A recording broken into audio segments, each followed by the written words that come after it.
TT Ravi ಅವರು ಪದೇ ಬಳಕೆ ಮಾಡಿಲ್ಲ ನಾನು ಅಂತ ಹೇಳ್ತಿದ್ದಾರೆ. ಯಾರು ಟಿಟಿ ರವಿ 10 ಸಾರಿ ಹೇಳಿದಾರಂತೆ ಎಲ್ಲರೂ ಹೇಳ್ತಾ ಇದ್ದಾರೆ. ನನಗೆ ಗೊತ್ತಿಲ್ಲ, ನಾನು ಇರ್ಲಿಲ್ಲ. ಸರ್, ತಾವು ವಿಧಾನ ಪರಿಷತ್ನಲ್ಲಿ ಇರಲಿಲ್ಲ ಸರ್. ಆದ್ರೆ ವಿಧಾನ ಪರಿಷತ್ನಲ್ಲಿ ಅಂಬೇಡ್ಕರ್ ಅವರ ವಿಚಾರಕ್ಕೆ ಸಂಬಂಧಪಟ್ಟಂತೆ ಆಗ್ತದ ಪ್ರತಿಭಟನೆ ವೇಳೆ ಕುಡಿದಾಡಿಕೊಂಡು ನೇರವಾಗಿ ಈ ರೀತಿ ಪದ ಬಳಕೆ ಮಾಡಿದ್ದಾರೆ ಅನ್ನೋದು ಕಾಂಗ್ರೆಸ್ ಸದಸ್ಯರ ಆರೋಪ ಸರ್.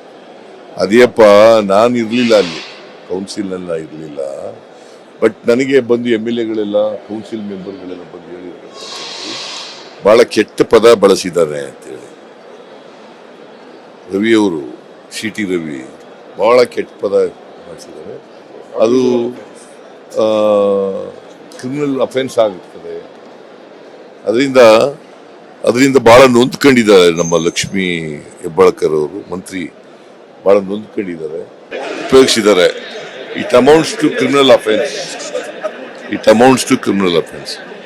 ಅವರು ಲಕ್ಷ್ಮೀ ಹೆಬ್ಬಾಳ್ಕರ್ ಅವರು ಕಂಪ್ಲೇಂಟ್ ಕೊಟ್ಟಿದ್ದಾರೆ.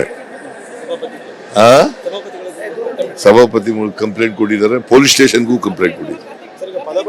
ಪೊಲೀಸ್ನವ್ರು ಏನ್ ಕ್ರಮ ತಗೋತಾರೆ ನೋಡ್ಬೇಕು. ಟಿಟಿ ರವಿ ಅವರು ಪದೇ ಬಳಕೆ ಮಾಡಿಲ್ಲ ನಾನು ಅಂತ ಹೇಳ್ತಿದ್ದಾರೆ. ಯಾರು ಟಿಟಿ ರವಿ 10 ಸಾರಿ ಹೇಳಿದಾರಂತೆ ಎಲ್ಲರೂ ಹೇಳ್ತಾ ಇದ್ದಾರೆ. ನನಗೆ ಗೊತ್ತಿಲ್ಲ, ನಾನು ಇರ್ಲಿಲ್ಲ. ಸರ್, ತಾವು ವಿಧಾನ ಪರಿಷತ್ನಲ್ಲಿ ಇರಲಿಲ್ಲ ಸರ್. ಆದ್ರೆ ವಿಧಾನ ಪರಿಷತ್ನಲ್ಲಿ ಅಂಬೇಡ್ಕರ್ ಅವರ ವಿಚಾರಕ್ಕೆ ಸಂಬಂಧಪಟ್ಟಂತೆ ಆಗ್ತದ ಪ್ರತಿಭಟನೆ ವೇಳೆ ಕುಡಿದಾಡಿಕೊಂಡು ನೇರವಾಗಿ ಈ ರೀತಿ ಪದ ಬಳಕೆ ಮಾಡಿದ್ದಾರೆ ಅನ್ನೋದು ಕಾಂಗ್ರೆಸ್ ಸದಸ್ಯರ ಆರೋಪ ಸರ್.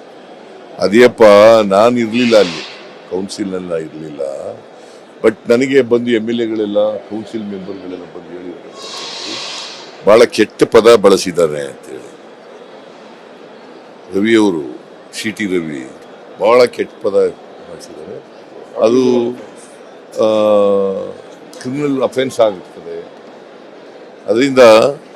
ಅದರಿಂದ ಬಹಳ ನೊಂದ್ಕೊಂಡಿದ್ದಾರೆ ನಮ್ಮ ಲಕ್ಷ್ಮೀ ಹೆಬ್ಬಾಳ್ಕರ್ ಅವರು, ಮಂತ್ರಿ.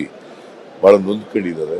ನೊಂದ್ಕೊಂಡು ಅವ್ರ ಮೇಲೆ ಒಂದು ರೀತಿ it is A sexual harassment ಇದ್ದಂಗೆ. ಅದಕ್ಕೆ ಕಂಪ್ಲೇಂಟ್ ಕೊಟ್ಟಿರ್ಬೋದು ಅಂತ ಅನ್ಕೊಂಡಿದ್ದೀನಿ ನಾನು. ಕೊಟ್ಟಿದ್ದಾರೆ, ಅದ್ರ ಪೊಲೀಸ್ನವರು ಕ್ರಿಮಿನಲ್ ಆಕ್ಷನ್ ಮಾಡ್ತಾರೆ. Thank you sir.